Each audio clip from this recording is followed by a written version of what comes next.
এখানে একটা হাইড্রোজেন পরমাণুর ইলেকট্রন -1.5 ইলেকট্রন ভোল্ট শক্তি অবস্থা হতে -3.4 ইলেকট্রন ভোল্ট শক্তি অবস্থায় ফিরে আসে, এই একটা ডাটা দেওয়া আছে। সো এই যে -1.5 ইলেকট্রন ভোল্ট শক্তি অবস্থা, সেই শক্তি অবস্থা কিসের? পরমাণু যে ইলেকট্রনগুলা সেগুলো কোথায় থাকে আমরা জানি যে পরমাণু যে ইলেকট্রনগুলা সেগুলো বিভিন্ন শক্তি স্তরে থাকে। সো হাইড্রোজেন পরমাণুর যে বিভিন্ন বিভিন্ন শক্তি স্তর আছে, কাল্পনিক শক্তি স্তর, সেই কাল্পনিক কোন একটা শক্তি স্তরে -1.5 ইলেকট্রন ভোল্ট সম্পন্ন একটা শক্তি স্তর আছে সেখানে, সেটা হতে -3.4 ইলেকট্রন ভোল্ট শক্তিতে সে ধাপান্তর হয়। তার মানে এটা যদি তার E1 পরিমাণ এনার্জি হয়, সে E1 পরিমাণ এনার্জি থেকে E2 পরিমাণ এনার্জিতে সে ধাপান্তর হয়েছে। এবং আরেকটা এডিশনাল ইনফরমেশন দেওয়া আছে, সেটা হচ্ছে ভূমি অবস্থার যে শক্তি সেটা হচ্ছে -13.6 ইলেকট্রন ভোল্ট। এখন আমাকে গতে বের করতে বলছে ইলেকট্রনের প্রাথমিক অবস্থায় কোন কক্ষপথে ছিল। সো প্রাথমিক অবস্থায় বলতে কি বোঝানো হয়েছে, যে এই ইলেকট্রনটা প্রথমে যেই শক্তির কক্ষপথে ছিল, দ্যাট ইজ তোমার যে E1টা ছিল -1.5 ইলেকট্রন ভোল্ট, এই পরিমাণ শক্তি তোমার যেই কক্ষপথ, সেই কক্ষপথটা তোমার বের করতে হবে। সো এই কক্ষপথের যে ইকুয়েশন সেটা আমরা কীভাবে বের করি, আশা করি সবার মনে আছে। সেটা হচ্ছে তুমি যে কোনো কক্ষপথের শক্তির মান তুমি বের করে ফেলতে পারবে একটা ইকুয়েশনের মাধ্যমে, সেটা হচ্ছে 1/n² ইন্টু n0। ইকুয়েশনটা আমি একটু বুঝাই দিই কোনটা কী বুঝাইতেছে। En এটা হচ্ছে তোমার nতম কক্ষপথের শক্তি। সো আমাদের ইলেকট্রনটা যেই n নাম্বারতম কক্ষপথে যাবে, ধরো পঞ্চম কক্ষপথে যাবে বা ষষ্ঠ কক্ষপথে যাবে, যেই পরিমাণ কক্ষপথে যাক না কেন, সেই কক্ষপথে যে শক্তির মানটা হবে সেই মানটা হচ্ছে En। এখানে আমাদের n কি বোঝাইতেছে, এখানে n মিন করবে যে আমাদের কক্ষপথ সংখ্যা কত। এই যে আমি বলতেছিলাম যে পঞ্চম কক্ষপথে যাবে, তৃতীয় কক্ষপথে যাবে, এই যে 5 এবং 3 এগুলো হচ্ছে তোমার n এর ভ্যালু, যে সে কত নাম্বার কক্ষপথে যাইতে চায়। এবং ফাইনালি E0 যে ভ্যালুটা, সেটা হচ্ছে তোমার ভূমি অবস্থায় শক্তি বা ভূমি শক্তি তুমি চিন্তা করতে পারো। সে ভূমি শক্তি মানে হচ্ছে ইলেকট্রনের যেই প্রথম শক্তি স্তরটা আছে, সেই প্রথম শক্তি স্তরের যেই এনার্জির মানটা, সেটাকে আমরা বলি ভূমি অবস্থায় শক্তি। এবং এই ইকুয়েশনটা শুধুমাত্র তোমার হাইড্রোজেন পরমাণুর জন্যই কিন্তু ভ্যালিড, কারণ হাইড্রোজেন পরমাণু ছাড়া অন্য কোনো পরমাণু যখন হবে তখন আমাদের এখানে ইকুয়েশনটা একটু মডিফাই করতে হবে। সো এই ইকুয়েশন শুধুমাত্র তোমার হাইড্রোজেন পরমাণুর ক্ষেত্রেই প্রযোজ্য। ফলে এখানে যেহেতু কোয়েশনে আমাদের শুধুমাত্র হাইড্রোজেন পরমাণু সম্পর্কেই কি বলা আছে, সো আমরা এই ইকুয়েশনটা ইউজ করতে পারি নির্দ্বিধায়। তাহলে আমরা যদি ইকুয়েশনটা এখন বসাই, En equals 1/n² into E0, যেখানে En হচ্ছে আমাদের nতম কক্ষপথের শক্তি, যেখানে আমাদের -1.5 ইলেকট্রন ভোল্ট আমাদের পাইতে হবে। So -1.5 electron volt equals 1/n², যেখানে n এর মানটাই তো আমরা বের করতে চাইতেছি, ইন্টু ভূমি অবস্থায় শক্তি, সেটা হচ্ছে -13.6 ইলেকট্রন ভোল্ট। এবং খেয়াল করো আমরা কিন্তু এখানে শক্তির ইউনিট ইলেকট্রন ভোল্টেই রাখতেছি, এটা কিন্তু চেঞ্জ করতেছি না। এটা রিজন হচ্ছে যখন তুমি কোনো একটা ইকুয়েশনে উভয় পাশে যখন তুমি সেম কোয়ান্টিটি পাবা, যেমন এখানে উভয় পাশে তোমার এনার্জি আছে, এনার্জির পার্ট আছে, তাহলে দুইটার ইকুয়েশন বা দুইটার যে ইউনিট, সেই ইউনিট দুটো তুমি সেম রাখতে হবে, এটা হচ্ছে শর্ত। সেম রাখার অর্থ এটা না যে তোমার এসআই ইউনিটেই রাখতে হবে, তুমি যেই কোনো ইউনিটে রাখতে পারো, শর্ত হচ্ছে দুই পাশের ইউনিট সেম হতে হবে। এই কারণে আমরা এক পাশে ইলেকট্রন ভোল্ট রাখছি, ফলে আরেক পাশেও ইলেকট্রন ভোল্টই রাখছিলাম। সো এখন যদি আমরা ক্যালকুলেট করি, এন এর ভ্যালু এখান থেকে যদি ক্যালকুলেট করো, n ইকুয়ালস হবে √9, বা এখানে তুমি n এর মান 3 পাবা।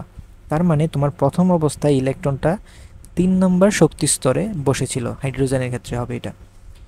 আচ্ছা, সো এটা গেল ঘতে জিজ্ঞেস করছে যে নিঃসৃত যে বিকিরণ সেটা দৃশ্যমান আলোর সীমা হবে কি না, বা দৃশ্যমান আলোতে আমরা দৃশ্যমান কোনো আলো দেখতে পাবো কি না, যে বিকিরণ 1 নম্বর শক্তিস্তর থেকে 2 নম্বর শক্তিস্তর যখন যাবে। সরি, 1 নম্বর শক্তিস্তর মানে হচ্ছে একটা শক্তিস্তর থেকে যখন অন্য একটা শক্তিস্তরে সে ধাপান্তর হবে। এখানে যে শক্তির যে ধাপান্তরের যে লেভেল, সেটা একটা হচ্ছে -1.5 আর একটা হচ্ছে -3.4। সো E1 হচ্ছে -1.5 ইলেকট্রন ভোল্ট, সে এই শক্তিস্তর থেকে E2 তে গেছে -3.4 ইলেকট্রন ভোল্ট। 3.4 কি হ্যাঁ 3.4 ইলেকট্রন ভোল্ট। সো এই ধাপান্তরের ফলে কি ঘটে, আমরা কেমিস্ট্রিতে এখানে এই টপিকটা নিয়ে আলোচনা করছি যে বোরের তত্ত্ব মতে ইলেকট্রন যখন একটা শক্তি স্তরে আরেকটা শক্তি স্তরে যায় তখন সে শক্তি শোষণও করতে পারে, বিকিরণও করতে পারে। যখন একটা ইলেকট্রন তোমার নিম্ন শক্তি স্তর থেকে, সে সাপোজ 1 নম্বর শক্তি স্তর, এটা 2 নম্বর, 3 নম্বর, 4 নম্বর শক্তি স্তর, এখানে ধরো তোমার নিউক্লিয়াস। সো 1 নম্বর শক্তি স্তর থেকে সে যখন 4 নম্বর শক্তি স্তরে যাবে বা নিম্ন শক্তি স্তর থেকে সে যখন উচ্চ শক্তি স্তরে যাবে তখন সে শক্তি কি করবে, শোষণ করবে। তাহলে সে শক্তি শোষণ করে, বাইরে থেকে এনার্জি শোষণ করে নিম্ন শক্তি স্তর থেকে উচ্চ শক্তি স্তরে যাবে, এবং হুবহু উচ্চ শক্তি স্তর থেকে যখন নিম্ন শক্তি স্তরে সে ফিরে আসবে, ফিরে আসার সময় সে সেম পরিমাণ এনার্জি সে কী করবে, রিলিজ করবে। সে যেই শক্তি স্তরে গেছে সেই শক্তি স্তরে যাইতে যেই পরিমাণ এনার্জি লাগছে ভূমিস্তর থেকে, আবার ভূমিস্তরে যদি সে ফিরে আসে তাহলে যেই পরিমাণ শক্তি সে শোষণ করছে সেম পরিমাণ শক্তি সে কী করতে হবে, বিকিরণ করতে হবে। সো এটা হচ্ছে আমাদের এখানে মূল কনসেপ্ট। সো এখানে সে -1.5 ইলেকট্রন ভোল্ট শক্তির অঞ্চল থেকে -3.4 ইলেকট্রন ভোল্ট শক্তির অঞ্চলে ধাপান্তর হয়েছে।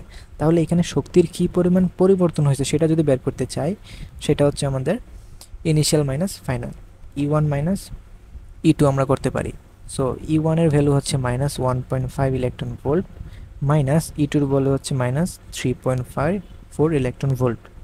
সো এটা যদি ক্যালকুলেশন করো 3.4 এর সামনে প্লাস হয়ে যাবে, তাহলে 1.9 ইলেকট্রন ভোল্ট পরিমাণ তুমি এনার্জি তোমার পরিবর্তন হবে এতটুকু। সো যেই পরিমাণ এনার্জির পরিবর্তন হয় সেই এনার্জিটাই তো আমাদের প্রয়োজন হয়েছে এই শক্তি স্তরে যাইতে। বা জিনিসটা এমনভাবে চিন্তা করতে পারো যে এখানে তোমার 3 নম্বর শক্তি স্তর থেকে, যেমন এই শক্তি স্তরটা তো 3 নম্বরের জন্য গতে বের করছো, সো 3 নম্বর থেকে সে যত নম্বরেই যাক না কেন সেইখানে সে যে পরিমাণ শক্তিটা শোষণ করবে সেম পরিমাণ শক্তি সে বিকিরণ করবে। তাহলে আমরা চিন্তা করলাম 3 নম্বর থেকে সে নিম্ন কোনো শক্তি স্তরে চলে গেছে। নিম্ন শক্তি স্তরে যখন আসে তখন আমরা জানি কি শক্তি সে রিলিজ করে। তো শক্তি যখন সে রিলিজ করে শক্তির যে ইকুয়েশন সেটাকে আমরা চাইলে নিঃসৃত আলোর ইকুয়েশনের সাথে বা আলোর যে শক্তি বা ফোটনের যে শক্তি সেটার সাথে আমরা কোরিলেট করতে পারি। কারণ আমরা জানি শক্তি সে তরঙ্গ রূপে, বা এখানে যে শক্তিটা সে রিলিজ করবে সেটা বিকিরণ আকারে রিলিজ করবে। বিকিরণ মানে তড়িৎচুম্বক তরঙ্গ, এবং তড়িৎচুম্বক তরঙ্গ মানেই কি সেখানে ফোটন চলে আসবে। সো ফোটনের শক্তির যে ইকুয়েশন সেটার সাথে তুমি চাইলে কোরিলেট করতে পারো। তাহলে তোমার যেই এফ এর যে ইকুয়েশন, এখন আমরা চাইলে একটা কাজ করতে পারি, 1.9 electron volt equal hc/λ convert করতে পারি। কারণ আমরা দৃশ্যমান আলোর তরঙ্গ দৈর্ঘ্যের লিমিটগুলো জানা আছে যে কোন তরঙ্গ দৈর্ঘ্য থাকলে কোন আলোর তরঙ্গ দৈর্ঘ্য কত লিমিটের ভিতরে থাকে। সো ল্যামডা যদি আমরা বের করি সূত্রটা হচ্ছে এরকম, hc/1.9 ইলেকট্রন ভোল্ট। সো আমরা আগেই বলছিলাম একটা ইকুয়েশনের দুই পাশে তোমার সেম প্রকারের ইউনিট রাখতে হবে। সো শক্তির ইউনিটে তোমার জুলে যদি কনভার্ট করো তাহলে বাকি সবগুলোকে জুলে নিয়ে নিতে হবে। তাহলে এইচ এর ভ্যালু যেহেতু তুমি এটাই ইউজ করবা 6.626 × 10⁻²4,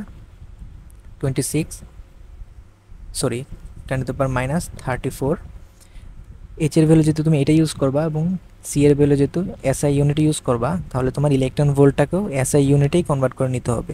দ্যাট মিন্স জুলে কনভার্ট করতে হবে। আর আমরা জানি 1 ইলেকট্রন ভোল্টে 1.6 × 10⁻19 জুলের সমপরিমাণ হয়। ফলে তুমি যদি এখন ক্যালকুলেশন করো, এটা করলে রেজাল্ট আসবে দেখবা 6.5 × 10⁻7 মিটার। তাহলে এই যে রেঞ্জটা, এটাকে তুমি যদি ন্যানোমিটারে কনভার্ট করো তাহলে দেখবো 650 ন্যানোমিটার। এবং 650 ন্যানোমিটারটা আশা করি তোমাদের মনে আছে। এই ন্যানোমিটারটা কিন্তু তোমার দৃশ্যমান আলোর তরঙ্গ দৈর্ঘ্য কিন্তু পড়ে, ঠিক আছে? কারণ দৃশ্যমান আলোর যে তরঙ্গ দৈর্ঘ্যের যে সীমা সেটা ছিল 380 থেকে 780 ন্যানোমিটার। এটা ছিল আমাদের কি ভিজিবল রে। সো ভিজিবল রের যে তরঙ্গ সীমা, সেই সীমার মধ্যে কিন্তু আমাদের এখানে যে রেঞ্জটা সেটা পড়ে গেছে। তাহলে আমরা বলতে পারি কি আমাদের যেই এখানে যে ইলেকট্রনটা সেটা নিঃসৃত যে বিকিরণ সেটা দৃশ্যমান আলো কিন্তু হবে, ঠিক আছে? আর যদি তোমাকে এক্সট্রা ফার্দার কোয়েশ্চেন জিজ্ঞাসা করে যে কোন কালারের আলো বের হবে, সেটার জন্য তোমার এক্সট্রা ইনফরমেশন মনে রাখা লাগবে যে 650 ন্যানোমিটারে আলোর দৃশ্যমান আলোর কোন কালারটা পড়ে। সো সেটা এক্সট্রা ইনফরমেশন, সেটা যেহেতু আমাদের এখানে জিজ্ঞাসা করে নাই, সো সেটা আমাদের দরকার নেই, ঠিক আছে? সো এটা হলো আমাদের সলিউশন।